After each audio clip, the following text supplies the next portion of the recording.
Hello, welcome. Dr. Sushma Singh this side. Today in Unit 26, Changing Roles of Media and ICTs in Employment.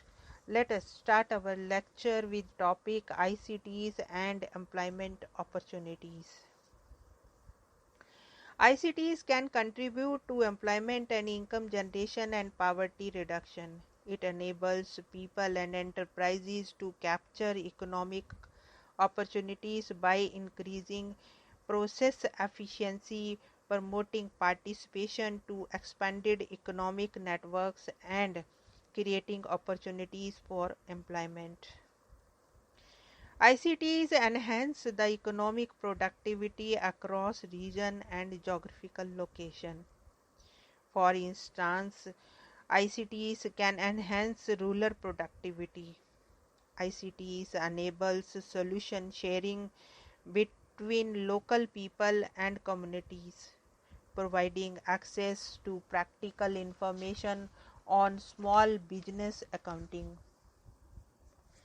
weather trends, and best farming practices. For example, timely access to market information via communications networks also helps farmers make appropriate decisions about what crops to plant and where to sell their produce and buy input. In Chile, for example, an internet network among farmers organization has dramatically increased farmers' income by providing information about crop status, weather, global market prices, and training. ICTs also provide the unprecedented access to rural financial service.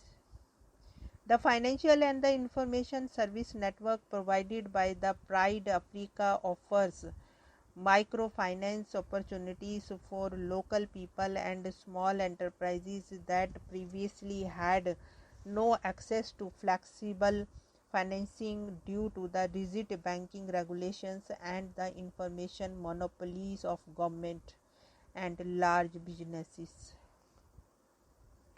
ICTs enable improved business process efficiency and productivity. Businesses can reduce operational cost by decreasing material procurement and transaction cost, resulting in lower prices for intermediate and finished goods. And they can also use more and better information to improve the value of their output.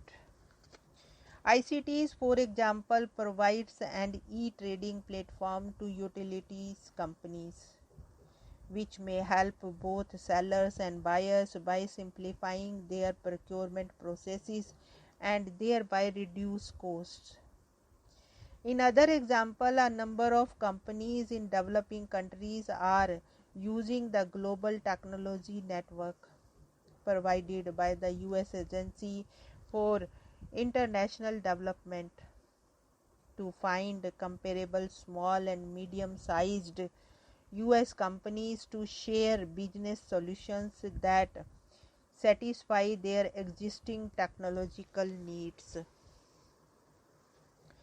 ICTs facilitate global connectivity, resulting in new ways of creating and delivering products and services on a global scale.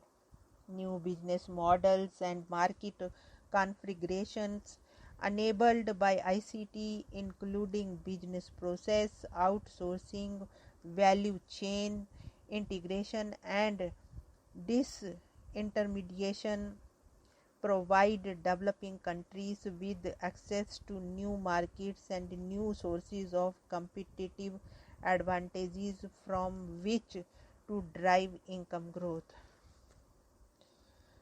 Through people links, global artisan trading exchange, for example, local craft people in developing countries are increasing their incomes not only through access to new markets but also because the wholesaling intermediaries for their produce have effectively been removed. Local craft people can now receive up to 95% of the selling price for their produce, where previously they received only 10%. ICTs have led to massive job generation in some of the OECD countries. For instance, in Japan, more than 2 million jobs were created by IT between 1990 and 1999. ICT can contribute to better employment opportunities in developing countries also, both through improved labor market facilitation and direct employment. Using electronic job marketplaces, employers and employees can match labor skills and availability to satisfy their demands. For example, Tarahat, a portal designed to serve villages in rural India, provides job opportunity information on local websites in local languages. In addition, the establishment of local telecenters in countries such as Bangladesh, India, and Senegal has created direct employment for thousands of local women and men. Now let us move to the next point, that is ICT favored job opportunities for women. Information and communication technologies have created new types of work that favor women because the technology enables work to be brought to the homes and allows for better accommodation of work and family schedules. Women has also been able to capture a large proportion of jobs in ICT enabled services because of the worldwide shortage of skill necessary for work in this sector. Thus, for the most promising potential for women is in the creation of new jobs at call centers and in work involving data processing. The ILO reports that the telecenters and fax booths have created 250,000 jobs in India in the last 4 years alone, a huge proportion of which have gone to the women. Internationally outsourced jobs such as medical transcription work or software services do make a considerable difference in the lives and career path of the women in the developing countries. In software, women enjoy preferences on a scale that they never experienced in any other field of the engineering and science. Women in India occupy 27% of professional jobs in the software industry, which is worth $4 billion annually. Women's share in the employment total is that industry is expected to rise to 30% in 2001. Although impressive, the prospects for women, as recent research and projections indicate, lie more in information technology enabled services ITES than in software services.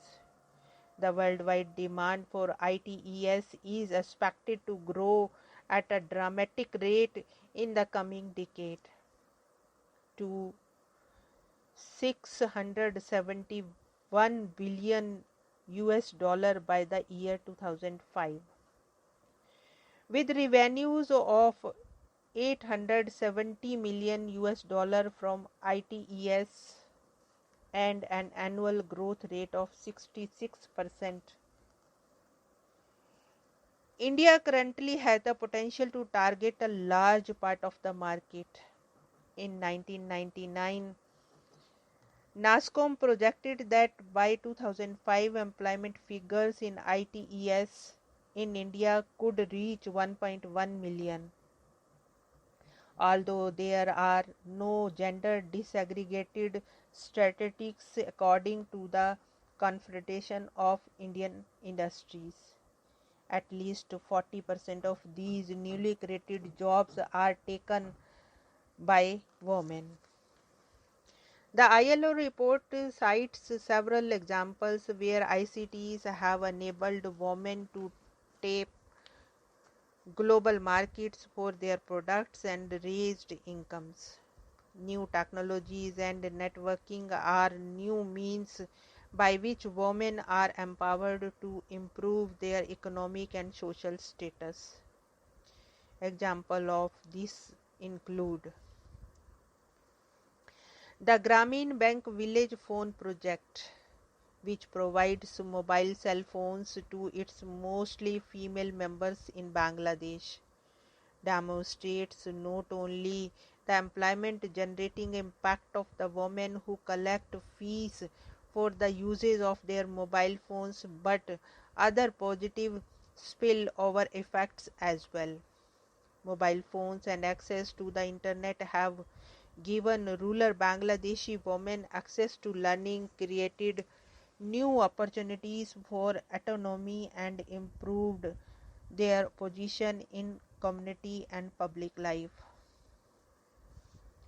SEVA, the self-employed women organization which has been organizing women in the information sector in India since 1971 and has a membership over 2,15,000, was one of the first organizations in India to realize the potential of harnessing ICT for the productive growth of informal sector.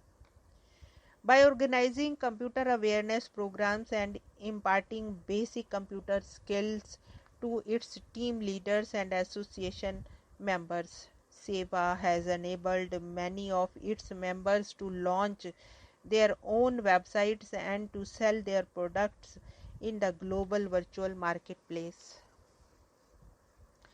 These examples illustrate how technology can improve the lives of poor women by opening up opportunities they were previously excluded from. Electronic networking between women has led to new social and economic phenomena such as e-inclusion, e-campaigns, e-commerce, and e-consultations. The empowerment of women via technology is in this way enables them to challenge discrimination and overcome gender barriers.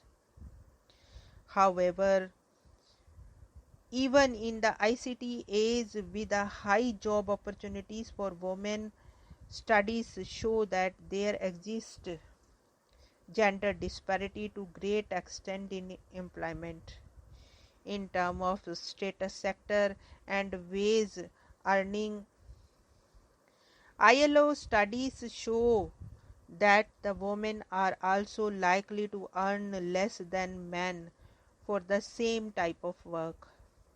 Most of the new job opportunities are found in informal sector of the economy, where there is little social security and high degree of volatility. Here we want to close this lecture. Thanks for listening.